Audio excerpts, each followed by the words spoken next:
What's good, you guys? Welcome back to another video. It is raining because I think like this week I'm gonna be expecting like a lot of rain here on my side, so that is gonna stop me from skating, but it's not gonna stop me from making these type of videos for you guys. So today's video is pretty much simple. It's been a video that I had an idea for the past few days now, so I'm kind of trying to get this video out there because one thing I know for a fact is that skateboarding doesn't have a lot of achievements, but there are a couple milestones that every single skater has and they want to accomplish. So in this video we're going to go through those type of milestones because today's video is pretty much a topic about goals every single skater should have or should do. So yeah, but before I get in anywhere further with that, I really appreciate you guys for getting the last video to like 1k viewers. It really means a lot to see that you guys actually like these type of videos that I make for you guys, and I'm gonna keep on making more videos for you guys that are like this. And if you guys haven't watched the videos that I've made, I've already made a playlist for it, so you guys can check out the playlist. But yeah, please like, comment, subscribe on the channel, and yeah, with all that boring stuff out of the way, let's get to the video. Okay, so the first thing that every single skater should learn or should like conquer as their first goal is learning how to drop in, because dropping in plays an important role in skateboarding because it also helps you to get more comfortable skating in the park, because it opens up a lot of like barriers to your surroundings whenever you're skating a skate park, because a lot of people have that fear of dropping in. I remember my first time dropping in, I was afraid, but then they just told me that I just have to commit to it, because normally for me, in order for me to get comfortable doing a certain trick, I have to fall so I can at least know the impact of the trick that I was trying or whatever I'm doing, so I can get used to the impact and then commit to whatever that I'm trying. So dropping in, eventually, yes, you are gonna fall the first time, but if you can just keep on trying it and doing it over and over and over again, you're gonna conquer that fear, because everybody needs to learn how to drop in whenever they are about to skate in the skate park, because dropping in kind of opens up your mind to like get more like versatile with the park, and knowing for a fact that if you're skating a contest and you're like flowing around and you see like I don't know, like a quarter pipe or something, you can just go back down by just dropping in. So dropping in is the first key to opening like your doors in the skate park. So that's got to be like your first goal. Second would be skating your first handrail. Yes, I know rails are dangerous. I know that, but if you get over the fear of skating rails, or if you can just skate a regular like flat bar and just like put it on a curb and like make it look like a little handrail, that's not to skate a handrail, because you made it like a makeshift handrail. So skating handrails is definitely something that every single skater has in their mind, because a handrail opens up a lot of doors to street skating and like spots, because you can do anything on a handrail. You can do any single trick on a handrail. But you know, if you try to take things easy and try to take things sorry, bad English there.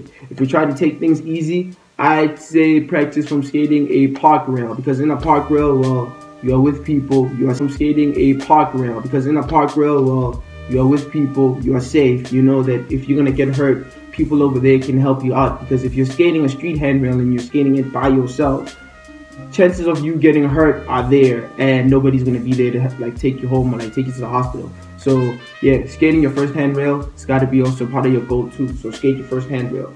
Another number 3 on the list would be cruising around. Cruising around may not look like a big deal to regular people, but to skaters, cruising around is actually very, very fun, because like in a way, you don't even know that you're actually enjoying cruising around, but as soon as you step on the board and you see yourself moving all over, you're definitely gonna feel like, yeah, this is actually very, very fun. I like this, because cruising around actually helps you get more comfortable with your board and like gets you more relaxed, because I can like guarantee for a fact that every single kid who sees a skater going down the street, seeing them like cruising around and like bombing down the street, they get inspired to the point where they want to also do that too. So cruising around has to be something that you got to put on the goal. It's not necessarily that important, but like, yeah, it has to be like in the list, cruising around.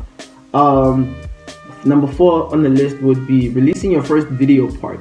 Like, a lot of skaters have always wanted to release a video part for either a specific skate shop or just to do it for themselves, to say I did this, So releasing your first video part is really like a good feeling, because you already know that, yeah, you've been skating for this long and now you are ready to release all the work that you did to the world, and like show the world that you are very determined to skate. So yeah, releasing your first video part has to be one of the craziest thing, because like there's a lot of video parts out there. A lot of skaters on the daily, or like probably like a month or a week, release video parts to the public, just to let the audience know that, yeah, they still working, they still doing their thing. So releasing your first video part, yep, that too, you gotta do that too. Number 5 on the list would be winning your first contest. Like, I know recently I was in a contest, because I told you guys earlier I am not a contest skater. People who know me personally know that I don't skate contests. But yes, I was at a contest last week, but that don't mean I'm gonna be forever skating a contest. I was just there because, yeah, a friend of mine was like, just go to the contest and just go skate. But anyways, winning your first contest is very like it's very good, because it's a very important moment to know, to showcase that you've been skating, and like you are not skating for nothing. You know what I mean? It can be an achievement, even though I know skateboarding doesn't have that much achievements. But winning your first contest means a lot, to at least have something that you can just look back and say, yeah, I remember I won this. Because with skating, man, winning a contest opens up a lot of doors, because sponsors might be watching you in the contest and like, recruiting you and stuff like that. Because yeah, it's very nice, and you also like win skate product, which is also like a W. Because if you're skating a contest and you're skating like a very like messed up board, and you win first place and you win a board, so yeah, winning skate product, definitely very awesome. So winning your first contest, yeah, that too. And then number 6 would be landing your first kickflip. Landing your first kickflip has to be something that every single skater has to like do. It's the first. It's like me saying as like the number 1 thing on the list, which is dropping in. But this time we working on the kickflip, because every single skater has that moment where they want to learn a flip trick. It's the same thing with like learning how to ollie. It's the same thing as like ollie, but I can guarantee you, every single skater who's landed their first kickflip, the excitement that they get, the satisfaction that they get for just landing that one simple flip trick. Because once you land a kickflip, you're actually opening doors to landing more varieties of flip tricks. You can learn how to fake a kickflip, how to nollie kickflip, how to do variations of kickflip. You know what I mean? So your first kickflip has to be in that list of like, your goals. You have to have your first kickflip.